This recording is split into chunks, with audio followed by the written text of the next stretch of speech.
Eu queria que você pudesse receber com alegria o maior teólogo que nós temos vivo hoje no Brasil, o pastor Yuri Breder. Ele deu risada porque... Eu não sei porque ele está rindo, é a minha opinião. Ninguém vai mudar isso. Seja bem-vindo. O pastor Yuri é um grande amigo. E realmente eu admiro ele muito como teólogo. E às vezes eu encho o saco dele e mando umas paradas nada a ver. A última vez que eu mandei um troço que eu falei assim: meu Deus, eu sou sem juízo. Me mandei um áudio para ele de 11 minutos. Só quando a pessoa é seu amigo mesmo, ele tem paciência de ouvir 11 minutos e falar assim: não, você está indo bem. Tipo assim, sabe? Mas eu queria que você levantasse sua mão para cá, para nós orarmos pela vida dele. Deus, eu te agradeço pela vida do pastor Yuri. Obrigado por este irmão de caminhada que o Senhor me presenteou. Obrigado, Senhor, porque é a terceira conferência que ele está conosco e nós somos muito abençoados pela vida dele. Peço ao Senhor que abençoe sua família, que está lá em Maringá, que sejam todas abençoadas e guardadas pelo Senhor, aquelas princesas. E se elas estiverem assistindo agora, que elas também sejam abençoadas e tocadas mais uma vez pela vida deste grande homem de Deus. Usa-o mais uma vez, o Espírito Santo. Em nome de Jesus. Amém. Está em casa.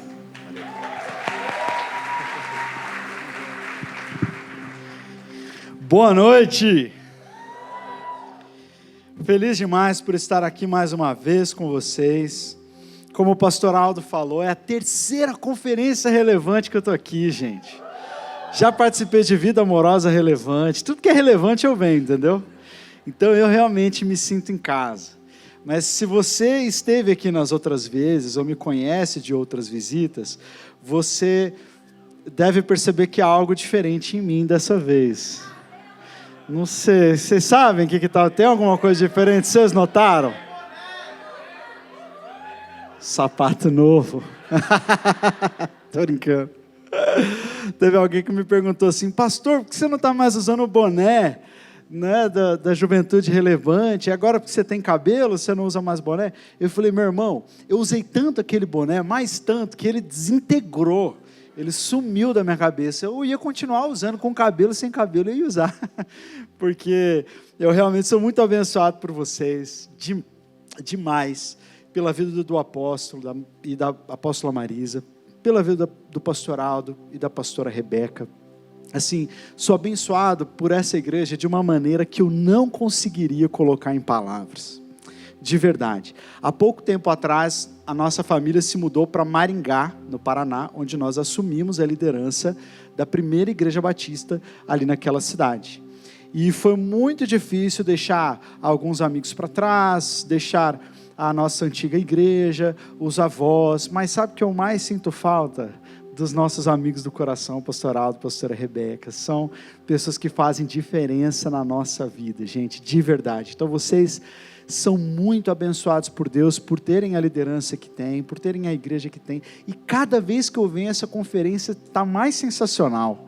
Eu não sei como é que vocês fazem isso, gente, mas é muita excelência, lá de fora até aqui dentro, é realmente uma ministração ao nosso coração. A gente que vem de fora vê tamanha entrega, tamanho serviço ao Senhor. Eu sei que todos que vêm aqui se sentem impactados por isso, então já quero expor essa minha gratidão e a minha admiração por cada um de vocês. Amém? Hoje de manhã nós estivemos no workshop e falamos sobre ser intelectualmente robustos e espiritualmente vibrantes. Quem estava lá no workshop? Levanta a mão, dá um grito aí. Foi bênção ou não? A palavra de hoje tem muito a ver com o que nós vamos falar nessa noite. Há alguns anos, quando eu estive aqui, nós falamos sobre o ambiente em que o Espírito Santo se manifesta. Não sei quantos aqui estavam nesse dia, mas essa é uma palavra que eu carrego e que sempre marca muito a minha vida. O ambiente em que o Espírito Santo se manifesta.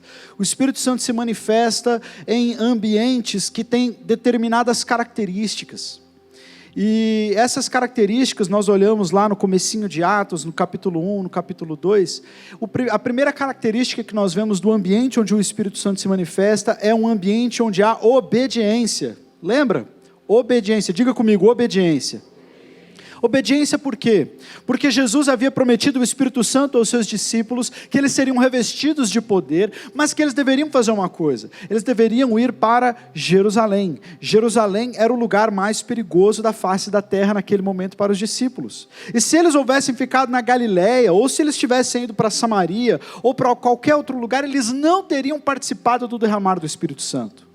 Então nós precisamos estar na nossa vida num lugar de obediência irrestrita a Deus, se desejamos viver debaixo do poder do Espírito Santo. Porque um ambiente onde o Espírito se manifesta é um ambiente de obediência. Mas não apenas obediência, é também um ambiente de expectativa. Porque quando olhamos para Atos capítulo 2, vemos aqueles 120 homens e mulheres dia e noite orando, pedindo ao Senhor: envia a tua promessa, envia a tua promessa.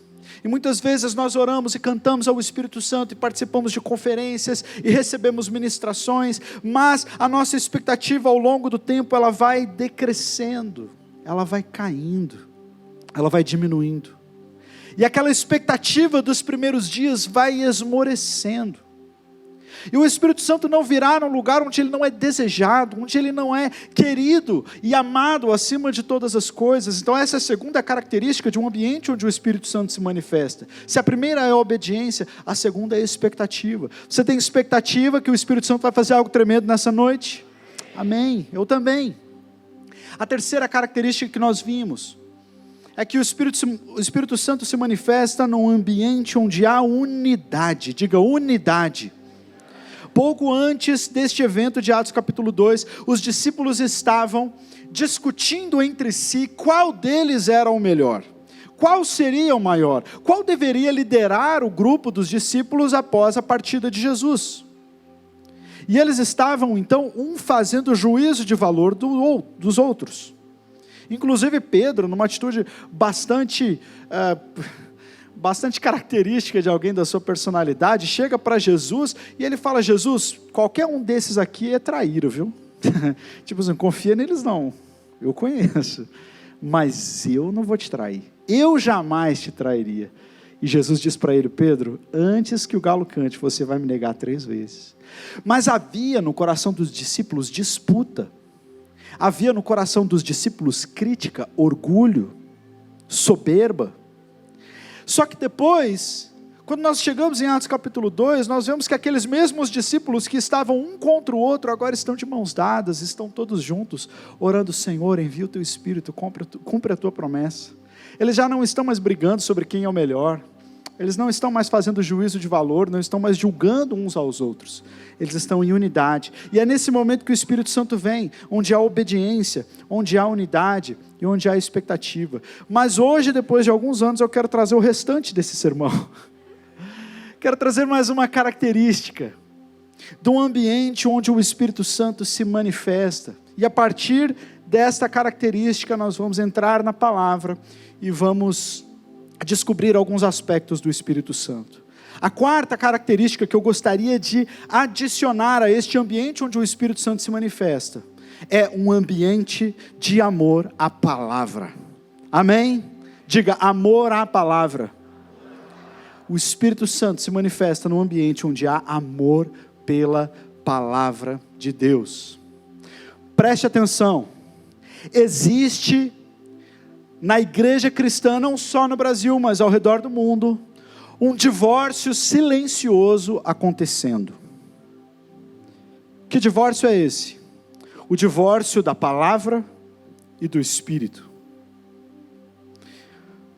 Sempre que há um divórcio, as crianças ficam ou com um ou com outro. Então existem algumas igrejas que nesse divórcio ficaram com o Espírito e outros ficaram com a palavra. E essa comunidade que ficou com a palavra e desprezou o Espírito é a comunidade que diz assim: olha, tudo é sobre doutrina. Nós precisamos aprender a Bíblia, nós precisamos conhecer bem as doutrinas, porque a Bíblia é a palavra de Deus, nós encontramos revelação de Deus na palavra, e aconteça o que acontecer, nós não podemos nos afastar da palavra. O que é de errado com isso? Absolutamente nada, está completamente correto, mas está incompleto. Por outro lado, aquelas pessoas e comunidades que foram para o outro espectro, e que estão na dimensão do Espírito, dizem assim: olha, a gente pode estudar teologia, e o nosso coração fica carente do Senhor Jesus, fica frio para a presença de Deus. O que nós precisamos é que o Espírito Santo nos traga para perto do Senhor. Nós precisamos orar, nós precisamos nos santificar, precisamos ter intimidade com o Espírito Santo, e aí sim o reino de Deus será estabelecido na terra. O que está errado com essa fala? Absolutamente nada, está completamente correta. Agora nós oramos e esperamos que na nossa geração, Deus realize um poderoso movimento de união destes dois polos, e aqueles que amam a palavra se encontrem com aqueles que amam o Espírito, e isso vai garantir que o avivamento que nós viveremos não será um avivamento divorciado, nem da palavra, nem das coisas do Espírito, mas será um avivamento poderoso, que atrairá pessoas a Cristo, calcadas na palavra e vibrantes no Espírito. Esse é o nosso desejo. Então, se nós desejamos criar este ambiente, somar ao ambiente de obediência, de expectativa, o ambiente de unidade, nós precisamos também gerar este ambiente de amor pela palavra, para que não corramos o risco de estarmos no meio deste divórcio. Amém? Quantos aqui estão me compreendendo? Glória a Deus. Então nós vamos observar pela palavra, porque isso é muito interessante. Vamos falar do Espírito Santo a partir da palavra de Deus, sobre os aspectos dessa terceira pessoa da Trindade, alguns aspectos do Espírito Santo. Por que nós vamos para a palavra? Porque muitas vezes quando nós falamos de acontecimentos e de dimensões existenciais da nossa vida, coisas que nós experimentamos, a gente escuta muita gente por aí falando do Espírito Santo apenas das experiências que tiveram com o Espírito Santo, que olha, são ótimas, são maravilhosas. Mas quem define quem é o Espírito Santo e o que ele faz e como ele faz e quem ele é a palavra. Então, eu vejo muitos livros sendo publicados, eu vejo muitos pastores, eu vejo muitos palestrantes falando sobre algumas questões, e eu não julgo seus corações, eu acho que eles falam realmente de uma maneira sincera, mas muitas vezes a palavra é deixada de lado, e a pessoa está falando das experiências que ela teve, e aí começam a criar-se teologias baseadas nas experiências pessoais de um ou de outro. Deus vai nos dar experiências pessoais das mais diversas, abençoadoras e profundas possíveis, em nome de Jesus, mas nós sempre voltaremos para a palavra, porque pode passar o mundo, céus e terra passarão, mas a palavra do Senhor permanecerá para sempre. Então, se nós queremos e desejamos aprender sobre a pessoa do Espírito Santo, então precisamos ir para a palavra, e eu quero convidar você a abrir a sua Bíblia, em Atos 3, nós leremos do versículo 1 até o versículo 16. Atos 3, versículos 1 a 16. Antes de iniciarmos a pergunta, ou a leitura, eu quero fazer uma pergunta para você. Pergunta, tricky question. Por que você acha, pegadinha boa, por que você acha que aquele paralítico que estava assentado na porta formosa do templo de Jerusalém, por que ele não foi curado por Jesus? O texto diz para nós que ele esteve ali a vida inteira. Todo mundo conhecia aquele aleijado. Todo mundo passava por ele estava naquela porta o tempo todo. E Jesus passou por ele muitas vezes. Todas as vezes que Jesus ia para o templo, Jesus passava por aquele aleijado. Por que Jesus não curou aquele aleijado? Já parou para pensar nisso? Tem umas coisas que a gente fica fazendo umas perguntas meio esquisitas, né? Mas é verdade, faz sentido. Jesus curou outras pessoas ali perto. O tanque de Betesda fica a poucos metros da Porta Formosa. E Jesus curou um homem no tanque de Betesda. Por que não curou aquele homem? Se passou por tantas vezes. Se coloca no lugar daquele aleijado. Pô, esse Jesus, hein? Cura todo mundo. Passa aqui, não me dá nem um oi. Por que Jesus não curou aquele homem? Debaixo dessa pergunta, vamos para o texto. Certo dia, Pedro e João estavam subindo ao templo na hora da oração, às 3 da tarde. Estava sendo levado para a porta do templo, chamada Formosa, um aleijado de nascença, que ali era colocado todos os dias para pedir esmolas aos que entravam no templo. vendo que Pedro e João não iam entrar no pátio do templo, ou iam entrar no pátio do templo, pediu-lhes esmola. Pedro e João olharam bem para ele, e então Pedro disse: olhe para nós. O homem olhou para eles com atenção, esperando receber deles alguma coisa. Disse Pedro: eu não tenho nem prata nem ouro, mas o que eu tenho, isto lhe dou. Em nome de Jesus Cristo Nazareno, ande. Segurando-o pela mão direita, ajudou-o a levantar-se, e imediatamente os pés e os tornozelos daquele homem ficaram firmes. E de um salto pôs em pé e começou a andar. Depois entrou com eles no pátio do templo, andando, saltando e louvando a Deus. Quando todo o povo o viu andando e louvando a Deus, reconheceu que era ele o mesmo homem que costumava mendigar sentado à porta do templo chamada Formosa. Todos ficaram perplexos e muito admirados com o que tinha acontecido. Apegando-se ao mendigo, Pedro e João, todo o povo ficou maravilhado e correu até eles, ao lugar chamado Pórtico de Salomão. Vendo isso, Pedro lhes disse: israelitas, por que isso os surpreende?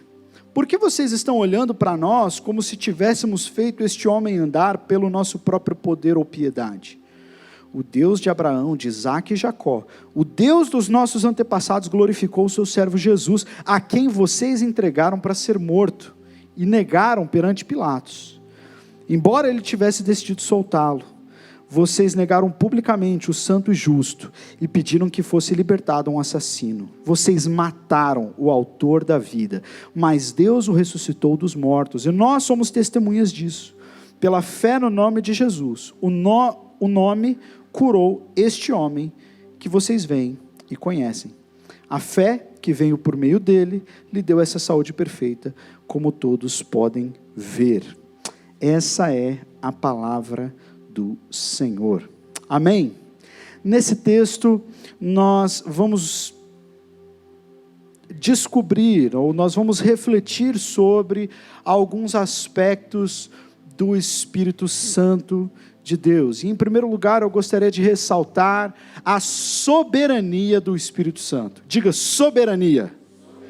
Esse é o primeiro aspecto do Espírito Santo que nós encontramos no texto. O Espírito Santo, ele é soberano. Por quê? Porque ele é Espírito do próprio Deus. Não há diferença, discordância, discrepância entre Deus Pai, Deus o Filho e Deus o Espírito Santo. O Espírito Santo, ele é soberano como Deus é soberano. Nós lemos na palavra de Deus, quando Paulo cita o texto de Deuteronômio, ele diz assim lá em Romanos 9, 14 e 15: então que diremos? Acaso Deus é injusto? De maneira nenhuma, pois ele diz a Moisés: terei misericórdia de quem eu quiser ter misericórdia, e terei compaixão de quem eu quiser ter compaixão. Mas assim como Deus é soberano, o Espírito também é soberano, em concordância com o Pai. Nós vemos essa soberania do Espírito Santo no Evangelho de João, capítulo 3, versículo 8, onde nós lemos que o vento sopra onde quer, você o escuta, mas não podemos dizer de onde vem, nem para onde vai. Assim acontece com todos os que são nascidos do Espírito Santo. Então o que acontece? O Espírito Santo, o Filho, estão em concordância com o Pai. No seu ministério terreno, no mundo em que nós vivemos, Jesus estava totalmente alinhado à vontade de Deus. Jesus não fez nada a partir de si mesmo. Jesus não fez nada por vontade própria. O texto bíblico vai nos dizer, lá em João, capítulo 5, versículo 19, nós lemos assim: Jesus lhes deu essa resposta: eu digo verdadeiramente, o que o Filho não pode fazer nada de si mesmo, só pode fazer o que vê o Pai fazer, porque o que o Pai faz, o Filho também faz.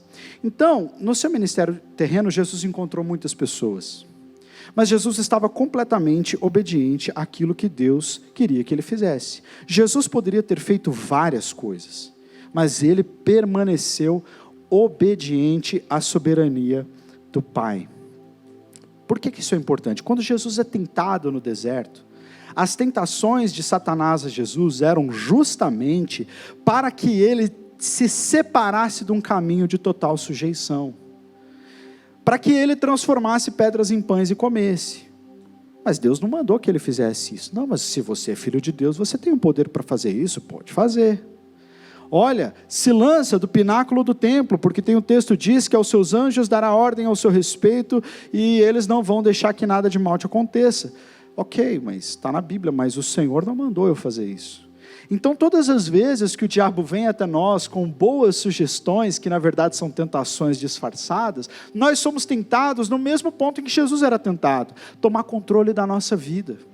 Quando a gente toma controle da nossa vida e começa a ditar os nossos caminhos, o que nós vamos fazer, o que nós vamos comer, o que nós vamos comprar, onde que nós vamos ir, nós estamos de uma certa forma, se nós não tivermos muito cuidado, nós estamos desafiando a soberania de Deus e nos tornando senhores e senhoras de nós mesmos. O Espírito Santo não é assim. Todas as vezes que Jesus curava um enfermo, todas as vezes que Jesus realizava um milagre, ele fazia aquilo porque Deus havia determinado que ele assim o fizesse. Então por que é que aquele paralítico na Porta Formosa não foi curado por Jesus? Quem sabe, e aí eu estou elucubrando aqui, mas quem sabe, o próprio Jesus tivesse olhado para aquele homem e sentido vontade de curá-lo. Mas ele estava submisso à vontade de Deus. Se não era o tempo, se não era aquele momento, aquele homem não seria curado. Deus é soberano. E o Espírito Santo é soberano também. João 16,13 diz: quando o Espírito da verdade vier, ele vos guiará a toda a verdade. Ele não falará de si mesmo, falará apenas o que ouvir e anunciará a vocês o que estiver por vir. Olha só, a mesma coisa que Jesus disse a respeito dele, que ele só falava aquilo que ele ouviu o Pai dizer, a Bíblia está nos dizendo que o Espírito Santo é da mesma forma. O Espírito Santo não é manipulável. Amém? A gente não pode dar ordem para o Espírito Santo. A gente não pode se colocar numa posição de soberania e começar a tratar a Deus e ao Espírito Santo como se fossem nossos servos. E dizer: Deus, faça isso, Espírito Santo, faça aquilo, Espírito Santo, faça aquela coisa, Espírito Santo, resolva essa situação. Nós podemos sim orar e apresentar as nossas demandas a Deus, mas jamais devemos estar numa posição onde a gente acha que a gente tem um controle. Porque o Espírito Santo vai fazer o que Deus mandar que o Espírito Santo faça. E pode muitas vezes acontecer com você o que já aconteceu comigo. E que aconteceu com esse paralítico. Pô, você está vendo todo mundo ser curado e eu estou aqui. Você está vendo todo mundo ser batizado com o Espírito Santo e você assim, poxa vida, e eu? Né? Será que as minhas orações não vão ser respondidas? Está todo mundo prosperando e você não. E aí às vezes você acha que tem alguma coisa de errado com você, quem sabe pode até ter. Mas o que esse texto chama a nossa atenção é para mostrar que havia um tempo determinado para que aquele paralítico fosse curado. E não seria antes, era agora, naquele tempo. Então, se nós precisamos aprender algo sobre o Espírito Santo nessa noite, a primeira coisa é que ele é soberano, que nós devemos submeter a nossa vontade à vontade do Espírito Santo. Que nós não damos ordens a Ele, nós não damos comandos a Ele. O Espírito Santo, ele não tem que obedecer a mim ou a você. O Espírito Santo não tem que ceder aos nossos caprichos. O Espírito Santo é o Espírito de Deus e Ele é soberano. Amém? Precisamos descansar nessa soberania de Deus, de um Deus amoroso que faz aquilo que é necessário, no tempo que é necessário, da maneira que for necessário. Mas Ele é soberano. Essa é a primeira coisa que este texto nos mostra. Agora eu quero chamar a atenção para uma coisa muito interessante. Esse texto de João, capítulo 16, versículo 13, quando eu estava lendo ele na NVI, eu falei assim, poxa vida, acho que eu vou ressaltar isso, que é uma coisa que talvez valha a pena ser falado. Quando eu era criança, eu lembro que eu cantava no coralzinho lá das crianças da igreja, né? E a gente cantava uma música muito bonitinha, que era assim: Pai, eu te amo, minha vida te entrego, como eu te amo. Aí depois vinha a segunda estrofe. Jesus, eu te louvo, minha vida te entrego, como eu te amo. E aí vinha a terceira estrofe. Espírito, eu te adoro, minha vida te entrego. Eu lembro que depois da gente terminar essa apresentação do coral da igreja, eu fui almoçar na casa do meu amigo lá da igreja. E o pai dele era um diácono, um homem muito de Deus. Mas ele falou assim, eu acho que eu não gostei muito daquela música que vocês cantaram na igreja. Aí eu falei, poxa, mas por quê? Tão bonitinha? Apesar de eu cantando, né? Não sou assim um pastor Fernando, né? Que é o Steven Furtick brasileiro. Coitado do Steven Furtick. Steven Furtick tem que comer muito arroz e feijão para chegar no Fernando. É ou não é? Mas ele falou, não gostei da música de vocês. E a gente perguntou por quê. Ele falou assim, porque o Espírito Santo não precisa, a gente não precisa ficar falando do Espírito Santo. Enquanto a gente cantava, Pai, eu te amo, te adoro, estava tudo bem. Filho, eu te amo, te adoro, tudo bem. Espírito, não canta para o Espírito Santo, não. Mas por quê? E aí eu me lembro dele citar esse texto aqui, que é a versão que está na NVI. Quando o Espírito da verdade vier, ele vos guiará a toda a verdade. Não falará de si mesmo. Aí ele citou isso aqui. E falou, se nem o Espírito Santo fala de si mesmo, então a gente não tem que ficar falando do Espírito Santo. Rapaz, eu fiquei com a pulga atrás da orelha, por alguns anos. Ele falou, não, a gente não tem que falar do Espírito Santo, porque nem ele fala dele mesmo. Só que o problema é que as diferentes traduções bíblicas, elas de maneira geral são equivalentes, mas em alguns pontos, algumas traduções cometem erros, e eu acho que no caso da NVI, que é a versão que eu mais uso, este é um erro crasso. Não deveria ter sido traduzido assim, ele não falará de si mesmo. O sentido do texto é outro. Ele é melhor compreendido, por exemplo, quando você lê na versão Almeida Revista Atualizada. Ele diz assim, quando vier, porém, o Espírito da verdade, ele vos guiará a toda a verdade, porque não falará por si mesmo. Não é que ele não vai falar dele mesmo, de quem ele é, mas ele não vai falar a partir dele, ele vai falar aquilo que está em consonância, em concordância com o Pai. Apenas isso. Aí eu voltei a cantar minha musiquinha de infância. Fiquei feliz de novo. Mas ele é soberano, e nós podemos falar com o Espírito Santo, nós podemos cantar ao Espírito Santo, nós podemos orar ao Espírito Santo, podemos ter relacionamento com o Espírito Santo, mas jamais podemos tratar o Espírito Santo como se ele fosse uma força espiritual que estivesse ao nosso dispor. Amém? Deus está ao seu lado, mas ele não é seu menino de ordens. E existe muita gente que trata o Espírito Santo assim. Faça isso, faça aquilo, cura isso, faz tal milagre, revela agora, cai, vem, não somos nós que damos ordem ao Espírito, ele é soberano. Amém? É por isso que nós precisamos, ao conhecer mais o Espírito Santo, nos prostrar diante dele. Ele não é uma força, ele não é apenas uma fumacinha. Não, ele é uma pessoa, ele é Deus entre nós. Por isso que é muito complicado quando nós falamos assim, o Senhor tem liberdade nesse lugar. Deus conhece o nosso coração, Deus sabe o que nós estamos querendo dizer, mas esse lugar é dele. Eu digo isso para uma pessoa que vai na minha casa, eu falo assim, olha, sinta-se em casa.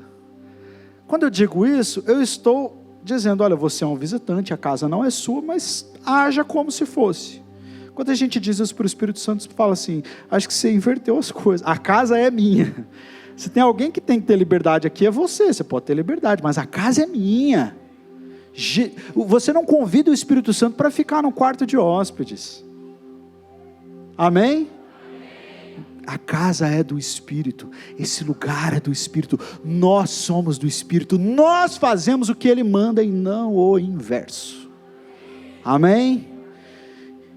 Em segundo lugar, eu quero falar sobre a sensibilidade do Espírito Santo. Sensibilidade do Espírito Santo. Como é que Pedro e João souberam que aquele era o momento de curar aquele homem?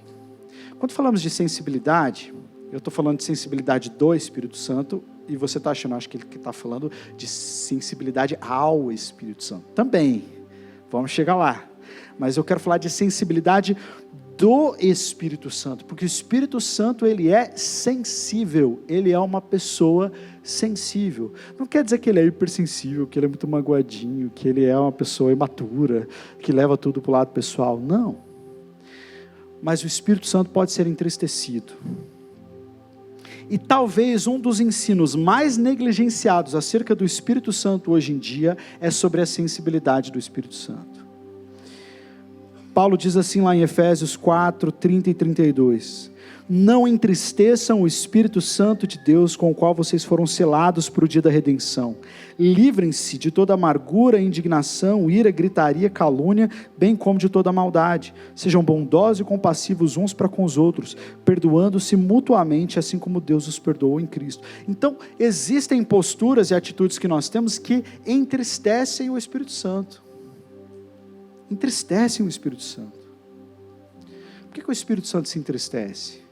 Porque Ele é Deus em nós, porque Ele nos comprou, nos lavou, pagou um alto preço na cruz do Calvário, para que você continue andando e agindo como se nada tivesse acontecido, desprezando a obra da cruz. O Espírito Santo se entristece com isso. Ele se entristece quando, como o Phil estava falando na primeira noite, e o Ben também completou ontem, quando aquele lugar que é o nosso ser, que deve ser totalmente do Espírito Santo, começa a ter que abrir espaço para outras coisas que Ele não ama, que Ele não aprova. Isso entristece o Espírito Santo. Lembra da casa, que você não coloca o Espírito Santo no quarto de hóspedes, a casa dele? É a mesma analogia. A casa dele, você começa a trazer um monte de pecado para o quarto de hóspede. E aí começa a trazer o pecado para comer na mesa. E começa a sentar e bater papo com o pecado na sala. Na casa do Espírito Santo. Você acha que o dono dessa casa não vai ficar triste? Ele se entristece. Existe uma boa e uma má notícia nessa questão. Qual é a boa notícia? Que nós entristecemos o Espírito Santo, mas isso não significa que nós perdemos a salvação. Graças a Deus. O texto é muito claro quando diz: não entristeçam o Espírito Santo, com o qual vocês foram selados para o dia da redenção. Então nós estamos selados para o dia da redenção.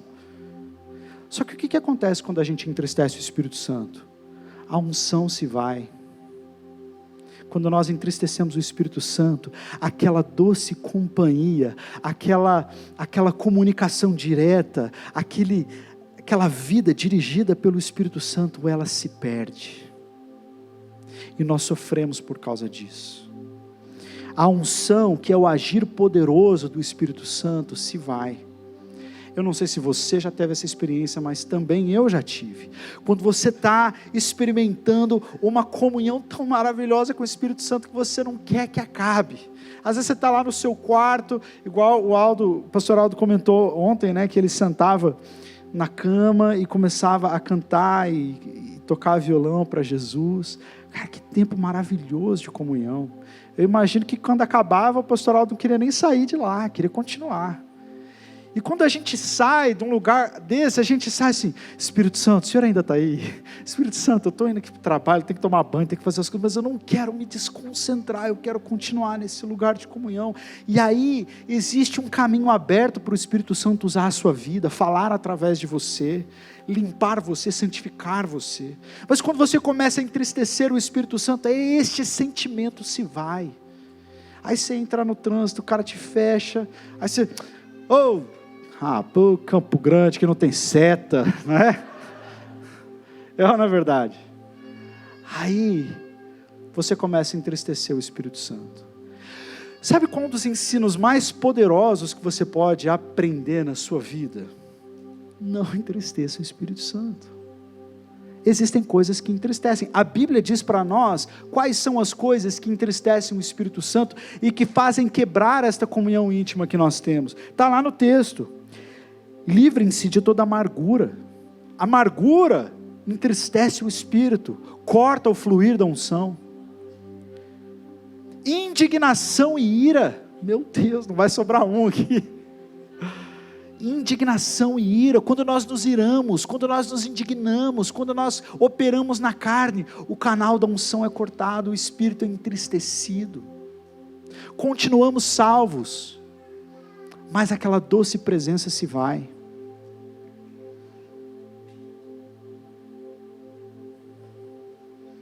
Olha só, em João, capítulo 1, versículo 32 e 33, nós lemos assim: João deu o seguinte testemunho: eu vi o Espírito Santo descer dos céus como pomba e permanecer sobre ele. Diga, permanecer. Eu não o teria reconhecido se aquele que me enviou para batizar com água não tivesse me dito: aquele sobre quem você vira o Espírito descer e permanecer é o que batiza com o Espírito Santo. Jesus nunca entristeceu o Espírito Santo. Jesus nunca entristeceu o Espírito Santo. Por isso que nós vemos que o Espírito desceu sobre ele e permaneceu. Muitas vezes nós recebemos o Espírito Santo, ele vem sobre nós, mas nós não conseguimos que ele permaneça. É maravilhoso participar de uma conferência assim, mas deixa eu te dizer, meu irmão, a conferência vai acabar, a segundona está aí, e aí vem o teste de fogo. Você vai permanecer, vai dar lugar permanente ao Espírito Santo na sua vida, ou os canais de unção e de comunhão com o Senhor começarão a ser cortados à medida que você volta a operar na carne, à medida que você volta a se irar por qualquer coisa, à medida que você fala com o seu marido, com sua esposa de uma maneira desrespeitosa, quando você conta uma piada inconveniente. Irmãos, eu estou dizendo algo, uma palavra que alcançou o meu coração com muito temor em primeiro lugar, porque eu sou o primeiro a reconhecer que muitas vezes pelas minhas imaturidades e atitudes erradas, o Espírito Santo não pode permanecer em mim. Eu continuo salvo por Ele, mas eu apago, eu extingo a chama, e eu não quero fazer isso. Eu quero que o Espírito Santo permaneça. Eu quero agir o tempo todo sem ira, sem indignação, sem nada dessas coisas, para que Ele permaneça. Jesus, Ele nunca entristeceu o Espírito Santo, por isso Ele permaneceu. Há um testemunho que eu ouvi numa agência missionária, de um casal que se mudou para Israel, e quando eles chegaram em Israel, eles alugaram uma casa, essa casa tinha um jardim, e no jardim tinha um coreto, tipo assim, né, um lugar onde eles sentavam, um banquinho assim, né, e tinha algumas plantinhas, e quando eles chegaram lá, olha só o que aconteceu, uma pomba branca veio e pousou ali naquele coreto, e ela ficou ali todos os dias, do ladinho da casa, e aquele casal falou assim: puxa, eu acho que isso pode ser até um símbolo de Deus, né, sobre a bênção que está sobre nós nesse tempo em missão aqui em Israel. Mas eles notaram que todas as vezes que uma porta batia, a pomba voava, a difusão voltava. Se eles começassem a falar alto demais, tivesse uma gritaria, a pomba voava. E aí eles conversaram e falaram assim: a gente precisa se ajustar a essa pomba, se a gente quer que ela permaneça aqui, a gente não pode ficar batendo porta perto dela, a gente não pode assustar ela, a gente não pode fazer nada que vai fazê-la, porque um dia essa pomba pode voar para longe e não voltar mais. Eu achei que essa ilustração é ótima para nós percebermos quais são as coisas que nós fazemos que entristecem o Espírito Santo, e a gente ajustar a nossa vida para que o Espírito Santo esteja num lugar à vontade, e não nós, para que Ele esteja confortável, e não nós, que eu faça essa opção de viver uma vida perante os olhos do Senhor, que seja agradável ao Espírito Santo, para que eu não precise ficar clamando: venha ao meu encontro, porque Ele já está ali, Ele ama estar ali, há um lugar preparado para Ele, Ele sabe que não vai acontecer nada ali que vai o entristecer. Essa é a vida que nós queremos viver, uma vida que agrade ao Espírito Santo e que o faça repousar sobre nós. E aí haverá unção, aí haverá virtude, haverá poder, haverá experiências com o Espírito Santo, mas nós não podemos entristecê-lo. Essa é a sensibilidade do Espírito Santo. Em terceiro lugar, há uma surpresa do Espírito Santo. no versículo 12, nós lemos: vendo isso, Pedro lhes disse: israelitas, por que isso os surpreende? Porque vocês estão olhando para nós como se tivessem feito esse homem andar pelo nosso próprio poder ou piedade. Ou seja, qual é a surpresa? Né? Porque quando o Espírito Santo está agindo na nossa vida, coisas maravilhosas e sobrenaturais acontecem. Quando nós entendemos que o Espírito Santo é soberano, e nós nos sujeitamos a Ele, e não Ele a nós nos sujeitamos a Ele. E nós damos lugar a Ele, sem entristecê-lo, para que Ele possa habitar livremente no nosso coração, para que a unção possa correr como um rio. Quando isso acontecer, meu irmão, minha irmã, você tem que se preparar para coisas maravilhosas, coisas que vão surpreender você e a outras pessoas. Não existe caminhada com o Espírito Santo sem uma vida de milagres. Quem caminha com um Deus sobrenatural, vê este Deus que é sobrenatural agir de maneira sobrenatural o tempo todo. Amém? Deus nos acompanha na nossa vida ordinária, mas quando somos acompanhados pelo Espírito Santo, nós vemos coisas que trazem surpresa aos nossos olhos. Veja só, eu já contei isso aqui uma vez, eu acho. Mas uma vez nós estávamos no Nepal e estávamos pregando num vilarejo. Nesse vilarejo, uma família chegou para nós e trouxe um cabritinho. E eles não eram cristãos, eles eram hindus. Eles trouxeram esse cabritinho e falaram assim: será que você pode orar pelo nosso cabrito ser curado? Porque ele é paralítico. Rapaz, eu falei, eu faltei essa aula no seminário. Vocês tiveram essa aula lá no CFNI? Não. Intercessão por pets? Eu não tive. Falei, como é que ora? Ora igual pra gente mesmo? Você impõe as mãos, depois você dá um abraço no cabrito. Como é que você faz? Puxa a orelha do cabrito. Assim diz o Senhor. Bé! Eu não sabia orar pelo cabrito, cara. Mas eu olhei para os meninos da equipe e falei, vamos orar. Respirei fundo. Eu falei assim, olha, eu vou orar em português para passar menos vergonha, entendeu? E eu orei, mas quando eu comecei a orar, o Espírito Santo, que estava repousando sobre nós, que estava alegre com aquilo que nós estávamos fazendo, porque estávamos em obediência à sua soberania, ele começou a colocar palavras na minha boca, naquela oração. E eu falei assim, Senhor, me perdoa, eu sei que é criação sua, mas eu não dou a mínima para esse cabrito. A gente poderia dar uma oferta aqui para essa família, a família comprava 3. Mas essa família já apresentou esse cabrito para todas as divindades que eles conhecem, e nenhuma pôde curar o cabrito. Então, Senhor, usa este animal e levanta o seu nome nesse lugar. Estabelece o teu nome, a tua glória nessa montanha, através desse cabrito. Não é por causa do cabrito, não é por causa da família, é pela tua glória, Senhor. Aí terminei a oração, em nome de Jesus, amém. Entreguei o cabrito assim. Nem quis olhar, né? A fé estava boa. Entreguei o cabrito. E logo saímos para uma outra parte do vilarejo. Nessa outra parte tinha uma casa, alguém chamou e falou assim, pastor, tem uma moça, uma senhora, ela está há muitas semanas acamada. Ela está com febre tifoide. E ela está nas últimas, ela vai morrer. Então entra lá e ora por ela. Aí entrou eu, o Steven, o Rafael, que é brasileiro, e a Promila, que era a nossa intérprete. Ela é uma nepalesa que cresceu com brasileiros, e então ela sabia falar português fluentemente, o que era super esquisito, né? Super aleatório. E ela falava ainda com sotaque de goiano, né? Porque os missionários eram goianos. E ela estava lá com a gente, só que de repente alguém tirou a Promila, levou ela para fora da casa para resolver um outro problema, e a gente se viu ali do lado daquela senhora acamada, e agora o que a gente faz? A gente não tinha todo o idioma para orar, né, em nepalês. Aí eu falei, Rafa, vamos correr o trecho aí, vamos apresentar o plano de salvação e vamos orar em português mesmo. Aí tá, ei Didi, Sanche, aí acabou o que a gente sabia. Titia, nós vamos orar por você, tá bom? Deus pode curar você, mas você é importante para Jesus, o Senhor quer salvar a sua alma. Jesus que criou todas as coisas, Ele te ama. E agora nós vamos orar por você. Tá bom? Deus está aqui, essa senhora, a gente sabe o nome dela, ela não está entendendo nada que a gente está falando, mas ela está aqui e oramos por ela. Ao final da oração, a Promila chega.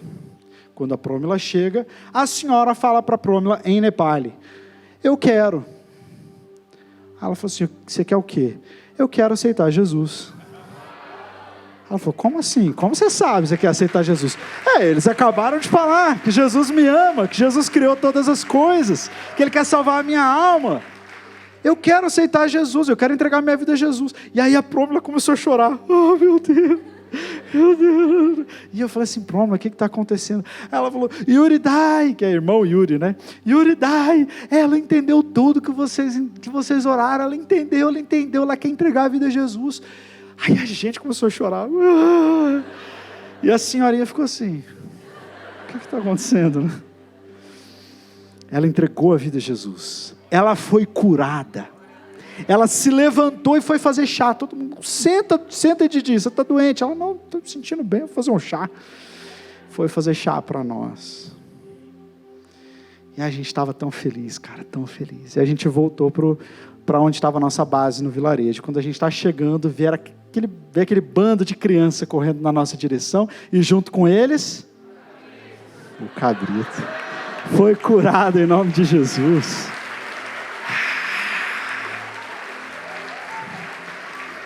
Você pode dar um bé para Jesus nessa noite? Cara, ele foi curado. Surpresas do Espírito Santo. Quando nós entendemos a sua soberania, quando nós valorizamos a sua sensibilidade, Ele faz surpresas. Em último lugar, para a gente encerrar, eu quero falar da estratégia do Espírito Santo. Jesus não curou aquele aleijado para que os apóstolos tivessem uma plataforma de pregação do Evangelho. É mais ou menos como se Jesus tivesse assim: pai, posso curar esse aleijado aqui? E o pai fala assim: não, deixa esse para Pedro e João, que eles vão precisar. Deixa esse estratégico. O Espírito Santo tem estratégia. O Espírito Santo faz as coisas certas no tempo certo. E às vezes a gente não entende. Mas Deus faz sempre o melhor. Deus faz sempre o melhor. Agora, o que eu quero notar com você é que em Atos 1:8 nós lemos assim: mas receberão poder, diga poder, quando o Espírito Santo descer sobre vocês, e serão minhas testemunhas em Jerusalém, Judeia, Samaria, até os confins da terra. Para que a igreja recebe poder? Para pregar o Evangelho. A gente não recebe poder para se sentir bem. A gente não recebe poder para ficar numa situação mais confortável. A gente recebe poder para dar a cara a tapa e pregar o Evangelho no meio de um mundo caído. É para isso que Deus realiza o que realiza. Deus curou aquele paralítico. Deus poderia ter curado ele antes, assim que Deus poderia ter curado aquele cabrito antes, mas havia uma estratégia em fazê-lo esperar até aquele momento. Para quê? Para que Pedro se levantasse e pregasse com autoridade diante daquelas pessoas. Então existe uma estratégia. Eu vejo muita gente que flui no Espírito, ou já fluiu no Espírito, e sempre fala do Espírito Santo, e canta sobre o Espírito Santo, mas os milagres servem para se autopromoverem, para dizer: olha só o que eu posso fazer, olha só como eu sou, olha como o meu ministério é poderoso. Está errado. A estratégia de Deus é usar o poder do Espírito para glorificar Jesus. A estratégia de Deus é usar o poder do Espírito para glorificar Jesus. É isso que a igreja entendeu, e por isso que lá em Atos 4, 29 e 30, eles oram assim: agora, Senhor, considera as ameaças e capacita os teus servos, capacita com poder. Para quê? Para que eles anunciem a tua palavra corajosamente. Estende a tua mão para curar e realizar sinais e maravilhas por meio do nome do teu santo Filho Jesus. Tem igreja que acha que é errado você orar por sinal e maravilha, que se acontecer algum milagre, aconteceu. A gente não deve ficar orando, pedindo, que isso é meio, tem muita gente que faz isso errado, enfim. Mas quando a gente olha para a Bíblia, a gente vê que os discípulos oravam sim para que houvesse milagres. Então nós temos que orar sim para que haja cura. Temos que orar sim para que haja libertação. Temos que orar sim para que haja poder na igreja. Mas para quê? Para que a igreja fique cada vez mais cheia? ou para que a nossa experiência de culto seja melhor. Não, para que os teus servos possam anunciar corajosamente a palavra do Senhor Jesus. Porque o ministério do Espírito Santo é glorificar Jesus. Então não adianta, se você está pedindo para o Espírito Santo te alcançar de alguma forma, fazer alguma coisa na sua vida, mas você não está interessado em amar mais a Jesus, sorry, o Espírito Santo não vai fazer, porque Ele vai fazer aquilo que é estratégico para levantar o nome de Jesus. Amém? O Espírito Santo é soberano, o Espírito Santo é sensível, o Espírito Santo faz coisas que são surpresas, nos surpreende, e o Espírito Santo tem uma estratégia. É isso que nós vimos nesse texto. E eu quero convidar você, adiante dessa palavra, renovar sua aliança com Deus. Falamos sobre entristecer o Espírito Santo. E eu acho que para todos nós, quando a gente olha para o nosso coração, para a nossa vida, a gente fala, é verdade, tem um pouco sim de amargura no meu coração, às vezes tem um pouco de ira, às vezes tem um pouco de coisas que cortam o fluir da unção. Mas nessa noite, eu quero consagrar o meu coração e a minha vida, para que o Espírito Santo não seja um convidado de honra na minha casa, mas que Ele tome conta de toda a minha vida, que Ele venha sobre mim e que Ele permaneça, porque Ele é agradado, porque não há nada que acontece na minha vida que esteja em desacordo com a sua vontade. Eu quero me colocar debaixo da soberania do Espírito Santo. Eu quero dizer, Senhor, faz aquilo que o Senhor quiser na minha vida, no tempo em que o Senhor quiser, baseado na estratégia de Deus. E quando o Senhor fizer um milagre na minha vida, quando o Senhor me prosperar, quando o Senhor me der um relacionamento, quando o Senhor me der essa cura, quando eu viver essas coisas sobrenaturais maravilhosas, não deixe que eu fique autocentrado, mas deixe que eu pregue a Tua palavra, Senhor. Faz isso para que o Teu nome seja conhecido. Faz isso para que mais pessoas se encontrem com Jesus. Faz isso para que mais pessoas sejam salvas. Amém? Quero te convidar a fechar os seus olhos. A banda vai ministrar e durante esse tempo você vai fazer a sua oração e vai dizer, Espírito Santo, eu reconheço que o Senhor é soberano. Espírito Santo, eu reconheço que o Senhor é sensível. E eu te peço perdão se na minha vida eu tenho guardado algumas coisas que te desagradam. E aí por causa disso eu sei que o Senhor continua morando dentro de mim, mas o canal da unção é cortado. Eu perco a paz, eu perco o poder, eu perco a capacidade sobrenatural de resistir ao pecado. Eu perco o Senhor muito fácil. Nós vemos isso lá no Antigo Testamento, o profeta dizendo, Israel, o amor de Israel, ele seca tão rápido quanto o orvalho da manhã. Vocês dizem que me amam, que me amam, que me amam, mas passa um pouquinho, esse amor já secou. Mas não, Senhor, Espírito Santo, nós não queremos ser assim. Queremos ser pessoas sobre quem a pomba desce e repousa. Repousa, permanece, e por isso nos capacita a vivermos uma vida sobrenatural e participarmos da estratégia de Deus para alcançarmos o mundo. Senhor Deus, em nome de Jesus, essa é a nossa oração. Estamos diante da Tua palavra, a Tua palavra é a verdade. Obrigado, Senhor, por nos ensinar mais sobre essas características do Espírito Santo, e ajuda-nos, ó Deus, a trazermos isso no nosso coração de uma maneira tão íntima e tão preciosa, que a gente saia daqui atento para não te entristecer mais, para termos no Senhor o nosso melhor amigo, para nos sujeitarmos à Tua soberania, para participarmos daquilo que o Senhor está fazendo, para vivermos uma vida cheia de unção. Essa é a nossa oração, Pai. Nós oramos agradecidos em nome de Jesus. Amém.